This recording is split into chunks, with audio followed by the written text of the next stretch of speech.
Matt Kean, thanks for coming in. Thank you for having me, Leigh. You've said that the weekend by-election results show that the government needs to listen to the message that people are sending. What's the message? Well, there are a number of factors in these results. There are a lot of local issues, but I think that it would be unfair to say there weren't broader issues for the New South Wales government to consider. The handling of COVID is one of those. This has been a challenge not just for domestic governments, but for governments right around the world. We've seen the Ardern government, Jacinda Ardern's at her lowest approval ratings at the moment. So our different has faced the same challenges that everyone else has faced. We need to now get back to focusing on keeping the community safe and getting us through stronger on the other side. So what do you think is the issue, that restrictions went on too long and too hard, or that people think we opened up too fast? I think there are a number of issues out there in the community, but what we do know is that we've been through hell and back for the last 2 years. People were frustrated. They were hoping for a summer of relaxation and reunions with family and loved ones. They didn't get that. So it's understandable they take out those frustrations at the ballot box. What about federal issues? What role do you think they played? Oh, look, I mean, no independent observer couldn't say that the last 2 weeks in Canberra helped the Liberal Party. They certainly didn't, but I don't think that was a major cause. Look, I mean, these by-elections were 4 separate by-elections in very different communities across New South Wales. The federal overlay, did have an impact, but it wasn't the major impact. One of the notable results was an 18% swing against the Liberal Party in Gladys Berejiklian's seat, Willoughby.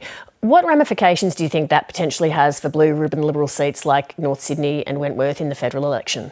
I think there are huge ramifications. The rise of independents in inner city seats in Sydney and Melbourne is a major threat to the Liberal Party.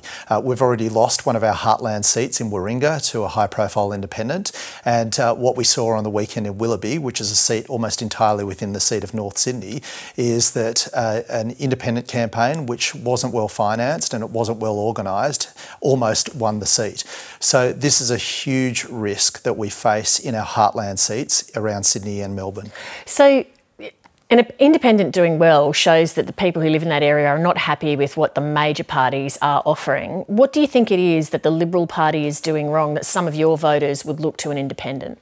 Well, I think that those communities care about issues like climate change. They are concerned about the rights of trans and same-sex couples, for example, and they want to have those rights protected, those communities listened to, and that's what the Liberals in those areas I know are trying to do. Take, for example, Trent Zimmerman. I mean, we wouldn't have a net zero commitment had it not been for the advocacy of people like Trent Zimmerman and other moderates. So too, did we see people like Trent Zimmerman, Dave Sharma, Fiona Martin stand up for the rights of trans people and same-sex people and put their careers on the line. I think it was courageous, and that's what those communities want to see.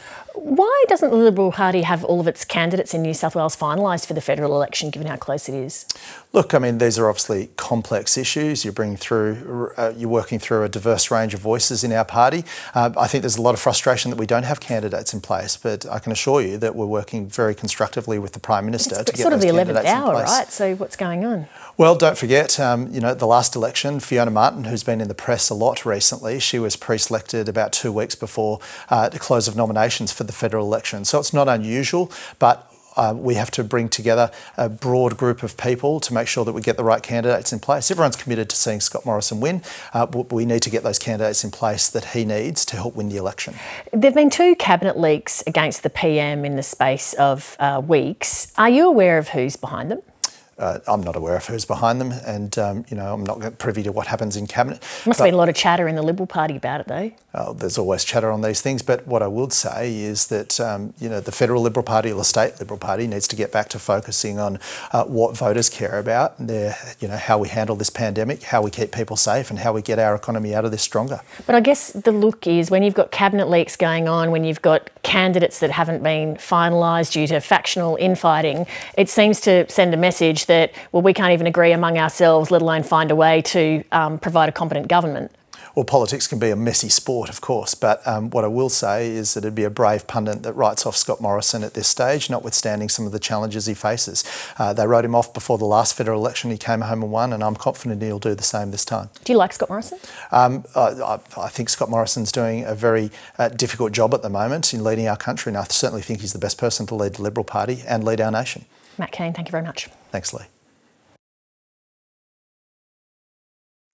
Hi, I'm Leigh Sales. Thanks for watching this story. If you'd like to watch more of 730's stories, they are on the left of your screen. And tap on the button below to subscribe and get the latest from ABC News.